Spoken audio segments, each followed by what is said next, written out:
your art is compromised when you go commercial. I mean, me using a term such as shallow, you're kind of in a way forced to perform or speak or sing or play in a certain way because of who's watching you and who's looking at you, and you being part of the commercial industry or what have you.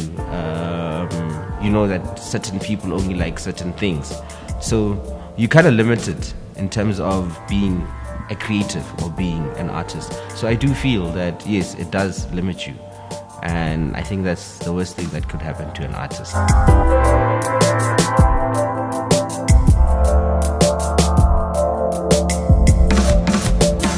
Most DJs will tell you that they start playing with house music. It is the easiest way one can learn how to DJ, you know. And I wasn't really a fan of house music. It's only after a few years when I started doing my radio show and I realized when you can escape with music, possibilities are endless. And then that's when I was like, okay, I already have the skill. I can fuse a few genres together and we could have a persona that tells his own story, you know, interprets his thinking in a certain way and shares with the world in a specific way. And that's when I started DJing, I suppose. Yeah. Everybody needs to have an identity. No matter who you are, no matter what you do, you need some sort of focus, you know. Even if you tell yourself you're going to do everything, or you're going to, if going to use the example of DJs, you're going to play everything, you will never. It's just plain impossible. There's just too much out there, you know. Even within you playing everything, you need to find some sort of focus or some sort of balance, you know. For me, it's just something that I felt really comfortable with, especially going back to what I said earlier on, that with experimental music, the possibilities are endless, you know. We just never know what will happen tomorrow or what will happen 2 weeks from now, you know. There could be something that's totally different to what's happening now. It could be even much more exciting. So it's not limiting at all. So maybe that's why that sound that I'm much more comfortable with. Gone are the days of us listening to some shit playlist on radio or being thumbsucked by some guy saying, hey, this is the hottest thing.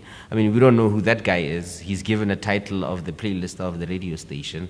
We don't know what he does in his free time or what have you, or what his lifestyle is, you know. And here he is being given the authority of what we should eat, you know. So, I mean, why not a world where we can pick and choose from whoever is cooking whatever and say, hey, today that's what I'm eating, you know. And I know this guy is taking time in cooking up whatever is on my plate today, you know, and I know that his dish is one that I truly enjoy. I mean, it's not all dishes that you would enjoy, you know. It's one that I truly enjoy. And this guy is saving me time of standing up in the kitchen, chopping the onions and the carrots or what have you, and he's done it all for me. And here it is, and it looks appetizing. That's what I'm gonna eat. And of course, man, the internet is, yes, it's doing shit, man. It's killing most industries, I feel, you know. The music industry not necessarily being killed, but in terms of using the traditional way of making money with music, CD sales, etc. The internet has already killed that. Even if we try to cling on or to hold on to the ownership of music, as soon as it's put out there, you don't own it anymore. You know, somebody else has it on their hard drive. They may find means. You know, there's absolutely no ways you can fight that, you know. It's killing radio as well. It's killing TV as well, you know. So we need to find a way in which we're going to move with the internet, which we're going to work alongside with the internet. Otherwise, we're just going to remain stagnant, like how commercial radio is, for example. Let's say we're going to stay stagnant to what TV is, or to what DJing is, or selecting music is, you know. And people now are getting on the internet and exploring music for themselves. Fine, yes, they may not have the time or the ear to put it in certain playlists or in certain ways. Come us, who spend the whole day chilling on the internet listening to music, and we know, hey, because we've got the ear, hey, we could put it in a way that you could just sit there, have your drink, have your conversation with friends, get up if you may. There you go. What do you think? I'm quite fortunate, or should I say, the Freak Mawaza Project is quite fortunate that most times,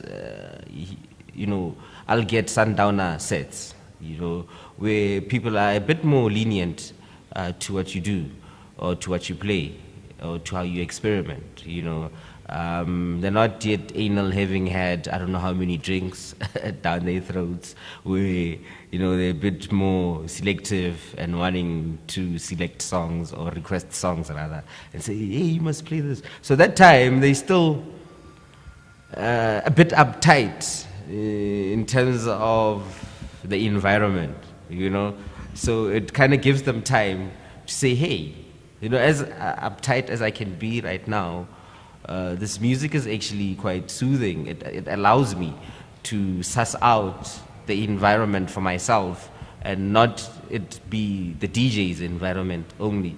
So I'm quite fortunate that come then people are a bit more receptive to the experimenting of the music. There's a number of things, especially with regards to music, that I do.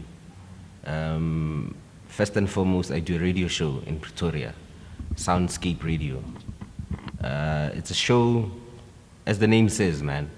It's to take an escape into sound, experimental sound, and so forth, especially in the world that we're living in right now, where mostly it's commercial music that's been given the attention, or the commercial culture, if you can put it, that's given the attention, So we take an escape once a week, a 4-hour escape from all, if I may put it, that mess, and we escape into sound. That is one of the projects that I do. I also have another project, Freak Mawaza, that is, if you may call it, or if you may put it, a DJ persona, where I have not necessarily a specific genre of music, but a way of fusing experimental music, chill wave, down tempo, bass, chill step, ambient, fusing it in a way to create something, I suppose. I'm actually glad that you're expanding it to what else that I do, because it forms part of my lifestyle, or the culture that we're talking about. A friend of mine is starting an inner city farm venture, organic veggies that will be growing, there's a land where people would throw litter, because it's around the city. You know how the fundamentals of city life can get, clean it all up. Here we are planting veggies, and we are providing the community around there to say, hey, it's not only drugs that are around here, it's not only litter that is around here, it's not only booze and partying that is around here, there is healthy food or a healthy diet that one can follow, and it's right here at your doorstep. You don't need to go far for it. So that's one of the ventures that I'm going to be taking on when I get to Cape Town, and I'm really excited about it. We'll see, because that's also a lifestyle, of eating green, etc. It's also part of a culture. There could be ways in which it could be fused with the music or with the radio. Who knows?